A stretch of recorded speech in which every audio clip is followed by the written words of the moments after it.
जिनको जहाँ शासन लगातार 10-12 दिन से दौराने का काम किया और परमिशन नहीं दे रहे थे। परवेज आलम जी, नूरी साहब बोला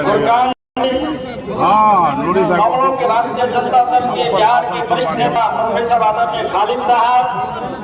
कांग्रेस के जिला अध्यक्ष हमारे अजीज मित्र सूर्यनारायण राम जी, कलाम साहब, तमाम लोग, उतना का मैं नाम नहीं ले पाऊंगा। सभी लोगों का मैं अपने तहे दिल से राष्ट्रीय जनता दल के ओर से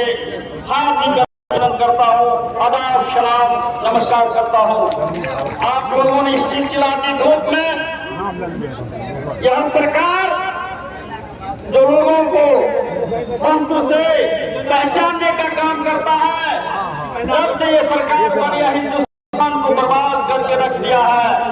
जो गंगा जमुना की हमारे पूर्वजों ने अपनी कुर्बानियां देकर हिंदुस्तान को आजाद करवाने का काम किया था, और जिस समय जो हालात था उस समय का, जब देश गुलाम था, तो पूज्य बाबू ने कहा था कि जिसको जहां मन है वहां रह सकते हैं, और हिंदुस्तान में रहने वाले इस्लाम को मानने वाले ने प्रेम से सहीने से स्वीकार किया कि हम हिंदुस्तान के सरजमीन में रहना स्वीकार करेंगे। और जब डॉक्टर भीमराव अम्बेडकर ने हिंदुस्तान का संविधान लिखने का काम किया, तो यहाँ के संविधान में धर्मनिरपेक्ष लिखा गया और यहाँ सभी धर्म के लोगों का सम्मान अधिकार है। लेकिन जब से यहाँ कुशासन की सरकार आई है, देश को जलाने वाला सरकार आया है, मजहब के नाम पे बांटने वाला सरकार आया है, जहर फैलाने वाला सरकार आया है,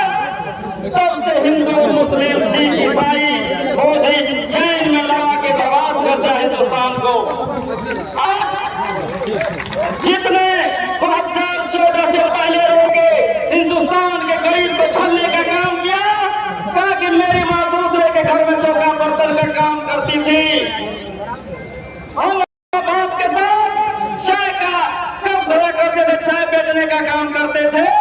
हिंदुस्तान के तमाम आवाम को, गरीब हुआ, मजदूर किसान को विश्वास हुआ,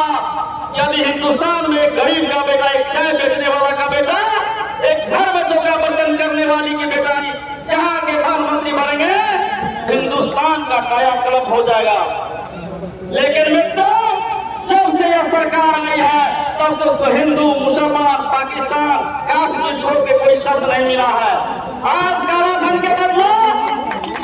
जितने भी हिंदुस्तान से बाहर हिंदुस्तान का पैसा लूट के गया, सब गुजराती है। 95% गुजराती जो विदेश में जाके स्मोच कर रहा है, उस पर उनका नजर नहीं जा रहा है। एक गरीब से गरीब लोग, जिस समय में जमीन का कोई मोल नहीं था, आज से 50 साल 60 साल पहले, उस समय में जमींदारों ने, चाहे हिंदू हो, मुसलमान हो, सिख हो, ईसाई, सभी धर्म के लोग ने बक्समोट को स्वेच्छा से जमीन देने का काम किया कि वहां जाके वहां पे हिंदुस्तान के लिए, हिंदुस्तान के बच्चे के लिए वहां मदरसा,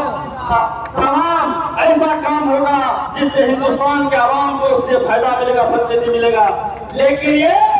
उस जमीन पर अपने लिए कानून, काला कानून आया है कि किसी तरह से हम अडानी मोदी दे सके, तो हम लोग तमाम लोग जितने भी हिंदू, मुसलमान, सिख, ईसाई है, आपके साथ है। आपके जज्बा को मैं सलाम करता हूँ कि सिलसिला की धूप में आपने आके यहाँ सरकार के विरोध में प्रदर्शन करने का काम किया है। और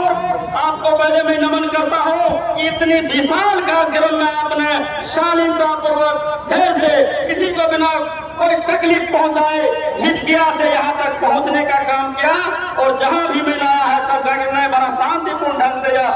प्रदर्शन निकाला गया है। हम कहना चाहते हैं उस राष्ट्रवादी से जो कहता है कि हम राष्ट्रवादी हैं, तो हिंदू धर्म में ये नियम है कि यदि हम लोग का मृत्यु होगा तो हम लोग का जन्म अमेरिका में भी हो सकता है, इंग्लैंड में भी हो सकता है, चीन में भी हो सकता है। ऐसा हम लोग के धर्म है कि हम लोग में पुनर्जन्म है। लेकिन इस्लाम में पुनर्जन्म नहीं है। हिंदुस्तान के इस्लाम को मानने वाला इसी मिट्टी में जन्म लेगा और उसमें पुनर्जन्म लेगा, इसी मिट्टी में दफन हो जाएगा।